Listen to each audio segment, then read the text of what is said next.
Эфир абхазского телевидения продолжает русская служба новостей. Здравствуйте. И в начале выпуска коротко о главных событиях.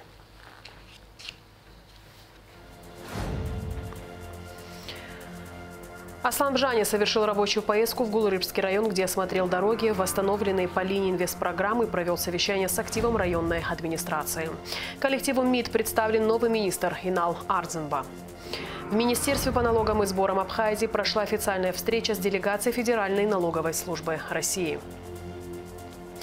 В преддверии Международного дня ребенка уполномоченный по правам человека Сида Шакрыл организовала встречу с благотворителями, чтобы сказать им спасибо за добрые дела. Президент Аслан Бжаня совершил рабочую поездку в Гулрыбский район. Глава государства осмотрел дороги, восстановленные по линии инвестпрограммы, а также мост через реку Малый Кадор в селе Дупыкыт, который был разрушен во время ливневых дождей в августе текущего года. Затем в районной администрации президент провел совещание с активом района. Подробности в репортаже Алики Трапш. В ходе поездки в Гулрыбский район президент Аслан Бжаня посетил Дупыкыт, где еще летом из-за ливневых дождей река Кудрохучи вышла из берегов и подмыла мост. В результате 5 сел оказались оторваны от центральной трассы. На месте оперативно была установлена временная конструкция, которая позволяет проезжать машинам. По словам главы района Аслана Баратыля, по составленной смете реконструкция моста обойдется в 5 миллионов рублей. Далее президент осмотрел дороги в Гулрыбском районе, ремонтируемые в рамках инвестпрограммы. По улице Багба-Богатыра протяженность заасфальтированного участка дороги составляет 1000 метров. А вот в поселке Агудзера по улице Курортная асфальт уложен на 2 километрах дороги. Глава государства осмотрел и центральный рынок Агудзеры, где также были проведены работы по асфальтированию площадки. Аврил собран катранок сараханалага аври разводящей линии хоги ханрылга ажл райн абраб сухамазр это машина кухазргулом хазтом хазгулом хоги харпш сарахтагубран дара инвест программа инзамаз харге парахама миздаха харухан вал я ахсазусуб аха вал злахша шахаму бхакгугуит я и ваш ксана вал гахшот ариада гинес юбах памиокона самяха и я акячу баха хазен иду миоку ахсета инвалидше рхеткла хобртрми ахсет хочко спортплощадка агана наванас и не хаховшо з хазгула макана улаги гикерхан ваги ахсетуе бас синтопила дары мачим кона успацопа хенткар агана хала харгина сихалшо хоть закаца хапсетигит. Аслан Бжаня также осмотрел и прибрежную зону поселка Агудзера. Затем президент направился в поселок Мясниково. Протяженность дороги 1,5 километра. Осталось уложить асфальт на участке в 200 метров. Эта дорога именно Мясниковская предусмотрена была в 2022 году. Но по просьбе жителей они обращались к депутату парламента Саиду Харазе. Он уже обращался и в УКС. Я не знаю, наверняка и к главе государства обращался. Затем мы обратились к подрядной организации с просьбой, потому что им сейчас в этом году эту дорогу никто не оплатит. Попросили, они сделали в счет того, что им оплатят в следующем году. Сейчас дорога до центра Мясникова полностью сделана. Таких дорог у нас 3. Это Мясникова, Заречная и Морская. Все 3 дороги, которые были предусмотрены в 2022 году, мы сделали в этом году.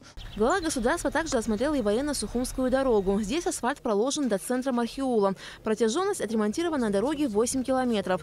После осмотра объектов Аслан Бжаня провел совещание в администрации Гулрыбского района. Расширенный репортаж о поездке главы государства в Гулрыбский район смотрите после выпуска новостей. Президент Аслан Бжаня представил коллективу МИДа Инала Арзенба. Указ о назначении нового министра был подписан 17 ноября. Инал Арзенба сменил на этом посту Даура Кови, занимавшего должность министра с октября 2016 года. Представляя коллективу МИД нового главу, Аслан Бжаня отметил заслуги бывшего министра иностранных дел Даура Кове, который переведен на другую работу. Хотел бы, Даур Владимирович, вас поблагодарить за нашу совместную работу, за этот этап совместной работы.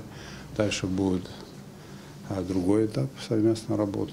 Я рассчитываю на то, что он будет еще более продуктивным. В свою очередь Даур Кове поблагодарил коллег за совместную работу и пожелал новому министру успехов. Все те задачи, которые выполнялись за весь этот период, это все благодаря слаженным действиям всего коллектива министерства. Молодой, дружелюбный и, самое главное, профессиональный коллектив. И хочу со своей стороны пожелать успехов новому министру, потому что задачи стоят очень сложные, многотрудные, но уверен, что они все будут решаться. Президент Аслан Бжани выразил надежду, что у нового руководителя сложатся доверительные отношения с коллективом и в работе будут достигнуты положительные результаты. В свою очередь хотел бы вас поздравить. Вот, работайте пока на прием, смотрите, значит, ознакомьтесь с документами, спешите с выводами, с оценками не надо, коллектив хороший, очень много молодых людей, поэтому рассчитываю на то, что все будет очень правильно, работа должна быть продолжена. Инал Арзанба высказал признательность президенту за оказанное доверие. Прежде всего хочу поблагодарить президента Абхазии за доверие. Хочу поблагодарить Даура Вадимовича за те серьезные проекты, которые были реализованы во благо нашего народа. Современная международная обстановка достаточно сложная. Она требует, конечно, максимальной результативности. Я очень надеюсь на продуктивную, серьезную работу вместе с вами. И горжусь тем, что вместе с вами буду защищать и продвигать интересы Абхазии. Инал Арзанба – известный политический и общественный деятель Абхазии и России. В 2018 году являлся председателем Совета по делам молодежи при Патриархе Московском и всея Руси. Затем был назначен начальником Департамента управления президента Российской Федерации по социально-экономическому сотрудничеству с государствами СНГ. Являлся сотрудником управления президента России по социально-экономическому сотрудничеству с государствами-участниками СНГ, республиками Абхазия и Южная Осетия. В 2017 году инициировал создание благотворительного движения «Послы доброй воли Абхазии». В 2020 году основал конкурс молодых управленцев «Гордость Абхазии». С 2021 года вместе с президентом Абхазии Асланом Бжани является почетным председателем платформы по поддержке молодых лидеров «Будущее Абхазии». Сария Кварацхеля, Рамо Камке, Абхазское телевидение.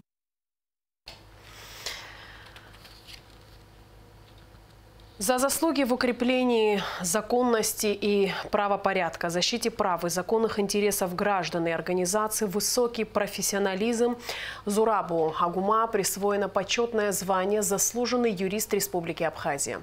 Соответствующий указ подписал президент Аслан Бжани.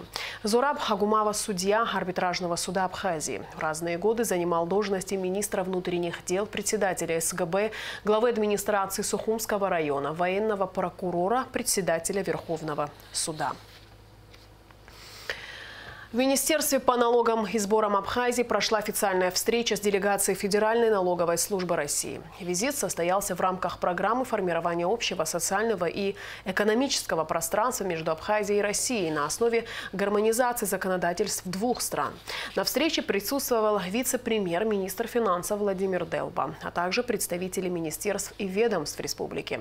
Репортажи Смагуланзе. Программа формирования общего социального и экономического пространства между Абхазией и Россией была утверждена по итогам встречи президентов Аслана Бжани и Владимира Путина в ноябре 2020 года. Документ является логическим продолжением договора о союзничестве и стратегическом партнерстве от 2014 года. Сроки реализации программы рассчитаны на несколько лет. За этот период планируется осуществить гармонизацию законодательства во многих областях – таможенном праве, энергетике, социальной сфере и экономики, в частности, бюджетной и налоговой политики. Во исполнение данной программы были проведены протокольные совещания, на которых определены основные направления движения, обозначены вопросы, которые мы должны реализовать. На сегодняшний день основной задачей является оказание технической поддержки системы администрирования налогов в Республике Абхазия, так как развитие нынешнее в части информатизации и цифрового обеспечения в Республике Абхазия оставляет желать лучшего. Сотрудники Министерства по налогам и сборам ознакомили участников делегации с системой налогообложения Абхазии и ее особенностями. О структуре и основных задачах ведомства рассказала главный инспектор управления статистики и отчетности Кристина Шамба. Министерство по налогам и сборам Республики Абхазия – это единая система, осуществляющая контроль за соблюдением налогового законодательства, за правильностью исчисления, полнотой и своевременностью внесения в соответствующий бюджет налогов и других обязательных платежей, установленных законодательством Республики Абхазия. Основной задачей министерства является обеспечение контроля за соблюдением налогового законодательства страны всеми субъектами экономики, с тем, чтобы они своевременно и в полной мере вносили в государственный бюджет налоги и другие обязательные платежи. Сегодня в республике законодательной основой процесса администрирования НДС выступает закон о налоге на добавленную стоимость, принятый в 2015 году.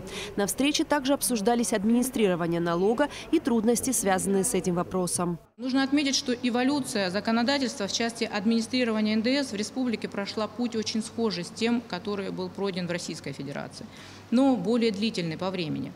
В законе, действовавшем до 1 января 2016 года, отсутствовал вовсе НДС в отношении товаров, ввозимых на таможенную территорию республики. Действующий сегодня закон, по сути, урезанное зеркальное отражение 21 главы Налогового кодекса Российской Федерации. Это обусловлено экономическими особенностями нашей республики и, конечно, колоссальным отличием в масштабах. С принятием данного закона, естественно, произошел резкий скачок в поступлениях налога на добавленную стоимость в бюджет. Это первый своего рода ознакомительный визит ФНС России в Абхазию. Сотрудничество будет состоять из нескольких этапов: анализа налоговой системы, разработки рекомендаций и непосредственно внедрения. Я никогда не была в вашей стране, хотя на самом деле родилась и выросла рядом в Краснодарском крае. Но так случилось, что первый раз мы у вас. Наш визит связан в первую очередь с налоговой тематикой. Вы знаете, что у нас есть между двумя государствами план ведомственный, где мы будем помогать вашему государству. Наш блок – это налоговая часть. Это оказание технической помощи Республике Абхазия по развитию систем администрирования налогов и сборов. На встрече был зачитан доклад о внедрении и обслуживании контрольно-кассовых машин при осуществлении расчетов. Закон о применении ККТ был принят парламентом в этом году и подписан президентом Асланом Бжани. Закон должен вступить в силу с 1 января 2022 года. В процессе эксплуатации контрольно-кассовой техники необходимо будет технически сопровождать всю работу, в связи с чем планируется создание бюджетного учреждения, которое будет подотчетно Министерству по налогам и сборам Республики Абхазия, осуществляющее техническое обслуживание контрольно-кассовой техники. В ходе мероприятия были зачитаны и другие доклады, посвященные системе налогообложения республики. Делегация ФНС России отбывает 19 ноября. Ожидается ответный визит наших специалистов. А затем начнется разработка более детального плана сотрудничества. Эсма Голанзе, Роберт Ломия, Гудиса Тарба, Абхазское телевидение. За 10 месяцев 2021 года на Вафонскую пещеру посетили 415 185 экскурсантов. Прибыль предприятия составляет более 76 миллионов рублей. Об этом сообщил премьер-министру Александру Анкваб заместитель директора пещерного комплекса Беслан Пандария. На встрече с участием главы администрации города Новый Афон Тимура Оторба также обсуждались планы. Беслан Пандария обратился к премьер-министру с ходатайством о повышении цен на экскурсионные билеты, уровень которых не менялся правительством с 2014 года. Александр Анкваб поручил главе администрации Нового Афона представить предложения, выработанные совместно с дирекцией пещерного комплекса по наведению порядка на прилегающей к зданию территории и упорядочению размещения объектов торговли и общественного питания. Все пункты вакцинации работают в прежнем режиме. Об этом сообщил министр здравоохранения Эдуард Бутба на совещании с участием главных врачей медучреждений республики. Работа по вакцинации населения будет перестроена. Теперь в кабинеты вакцинопрофилактики будет выдаваться достаточное количество препарата, чтобы жители республики могли без предварительной записи прийти и сделать прививку. В районы препарат будут доставлять не ежедневно, а большими партиями на определенное количество дней. Для этого Минздрав обеспечил районы медучреждения морозильными камерами и генераторами. По городу Сухум и Сухумскому району выдача препарата будет производиться, как и прежде, в ежедневном формате. На данный момент вакцинация «Спутник Лайт» остановлена. Имеющиеся 500 доз препарата будут направлены на ревакцинацию граждан, которые ранее уже привились двухкомпонентным препаратом «Спутник Ви». В Абхазию с рабочим визитом приехали представители Ставропольского противочумного института. Российские специалисты будут отслеживать эпидситуацию в Абхазии до декабря месяца. Это периодически сменяющиеся группы, в состав которых входят эпидемиолог и специалист лабораторной диагностики. Министр здравоохранения посетит Москву с рабочим визитом, сообщает пресс-служба ведомства. Эдуард Бутба проведет ряд встреч в Министерстве здравоохранения Российской Федерации. Продолжаем выпуск. Министр туризма Тимураз Хишба и глава Федерального агентства по туризму Зарина Дагузова подписали меморандум о взаимопонимании. Встреча проходила в Москве при участии посла Абхазии в России Игоря Ахба. Главы туристических ведомств Абхазии и России также обменялись мнениями о создании благоприятных условий для отдыха туристов. Обсудили итоги летнего курортного сезона, рассмотрели вопросы обеспечения безопасности зимнего туризма. Они выразили готовность к дальнейшему сотрудничеству. Меморандум о взаимопонимании предполагает около 9 пунктов по взаимному обеспечению безопасности и защите прав туристов обеих стран и обмену актуальной информацией в сфере туризма. Документ прорабатывался около 8 месяцев и максимально охватил все актуальные вопросы в сфере туризма. Отношения между Россией и Абхазией носят стратегический характер, союзнический характер. У нас динамично развиваются отношения в целом ряде отраслей, и туристическая отрасль здесь не является исключением. Мы знаем, что позиция руководства республики — создавать максимально комфортные и безопасные условия отдыха для наших граждан. И хочу отметить, и туроператоры, которые работают на абхазском направлении, тоже нам рассказывают, что постепенно, благодаря усилиям руководства Республики Абхазии, и туристическая инфраструктура там развивается, появляются новые гостиницы, развивается опорная сеть, обеспечивающая инфраструктура. И все это, конечно, напрямую позитивно сказывается на росте въездного туристического потока на территорию Абхазии. Очень рада вас видеть, как я уже сказала, в стенах Ростуризма. Мы открыты, готовы всегда к сотрудничеству. Абхазия для меня уж точно совсем родной, можно сказать, регион. Поэтому все, что касается нашего наращивания двустороннего сотрудничества, поддержки и где-то обмена опыта, все, что может быть необходимо с нашей стороны, мы с удовольствием всегда готовы будем вам предложить. Уважаемая Зарина Валерьевна, прежде всего хочу сказать, что мы рады сегодня находиться в Ростуризме, рады видеть вас. С нашей первой встречи прошло более 8 месяцев, когда при первой встрече мы с вами решили, что мы подпишем меморандум о сотрудничестве. Данный меморандум прошел все согласования. Мы очень рады, что мы до сегодняшнего дня дошли. Но, несмотря на это, в течение 8 месяцев мы поддерживали с вами контакты, всегда интересовались российскими туристами. Мы всегда давали объективную и честную информацию, что мы вас очень ценим и понимаем, как вы тонко и правильно подходите к вопросам безопасности туристов. Руководство Республики Абхазия, Министерство туризма Республики Абхазия также считает, что безопасность туриста является приоритетом для нашей страны. Мы будем стараться сделать все возможное, чтобы граждане Российской Федерации, а это подавляющее большинство отдыхающих, приезжающих в Абхазию, чувствовали себя комфортно и в безопасности. В этом вопросе у нас нет ни с кем противоречий. Хотел бы заметить, что когда я говорю слово граждане России, хочу подчеркнуть, что более 90% живущих на территории Абхазии также являются гражданами Российской Федерации.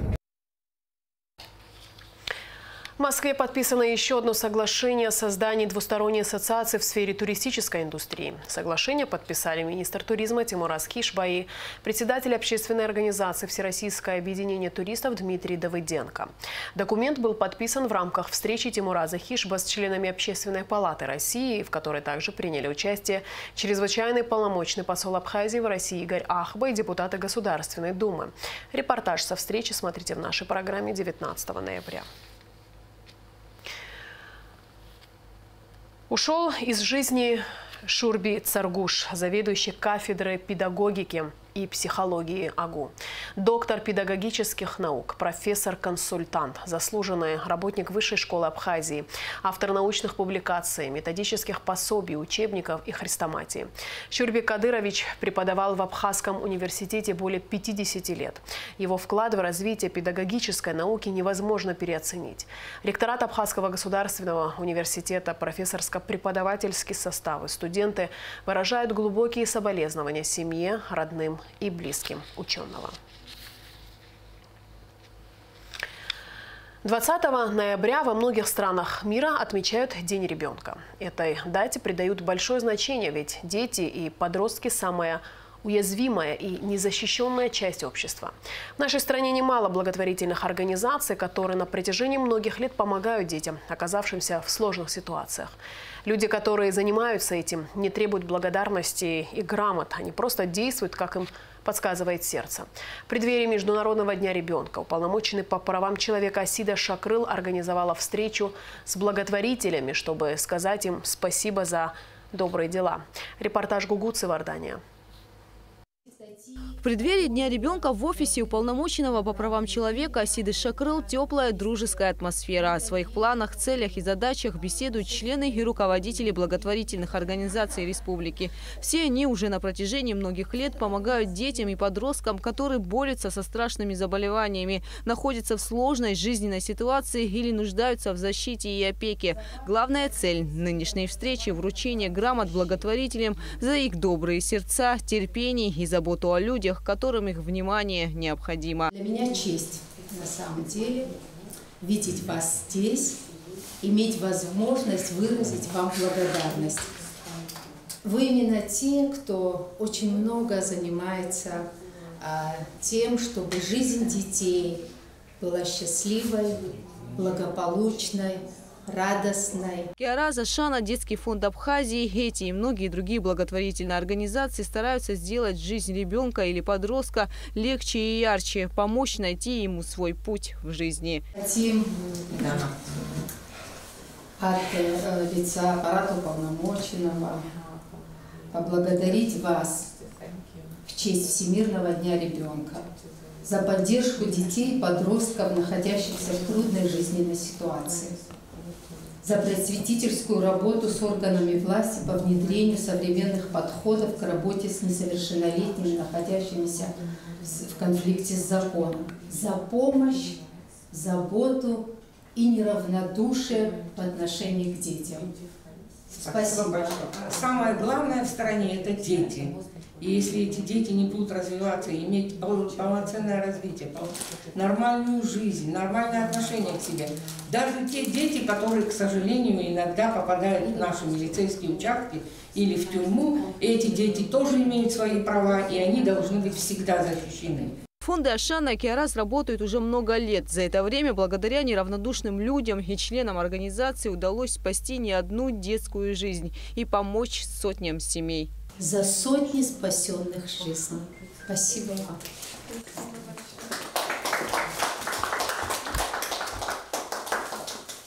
Мы все вместе делаем и будем делать все для того, чтобы детство детей Абхазии было счастливым. От лица Совета учредителей и директора организации Киараз Аргун Кадыра Валерьевича и всего коллектива хотим поблагодарить офис полномоченного по правам человека и лично вас, Асида Георгиевна, за оказанное внимание. Эта благодарность еще раз доказывает то, что наша работа в сфере защиты и помощи социально незащищенным семьям видна и оценена. Есть в Абхазии еще одна организация, которая уже много лет помогает детям. Это детский фонд ЮНИСЕФ. ЮНИСЕФ остается приверженным в своем стремлении способствовать развитию ребенка на каждом этапе от рождения и дальше до совершеннолетнего возраста. That's why our program starts with immunization or promotion of breastfeeding for the newborns. Поэтому наша деятельность начинается с самого рождения ребенка, с вакцинации, продвижения грудного вскармливания, которое крайне важно для детей. Which, as you said, is very important for the good health of the children. Все это невероятно важно для полноценного здоровья ребенка. Важно отметить, что в нашей стране с каждым днем становится все больше благотворительных организаций и неравнодушных людей, чьи любящие сердца всегда готовы совершать добрые дела. Гугу Савардания, Михаил Братухин, Абхазское телевидение. И в конце выпуска традиционно о погоде.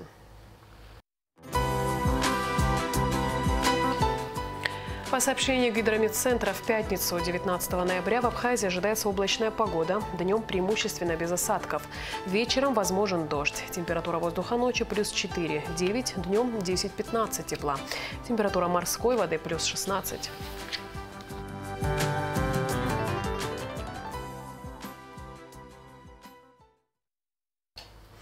На этом наш выпуск завершен. Я с вами прощаюсь. Абхазское телевидение продолжает свою работу.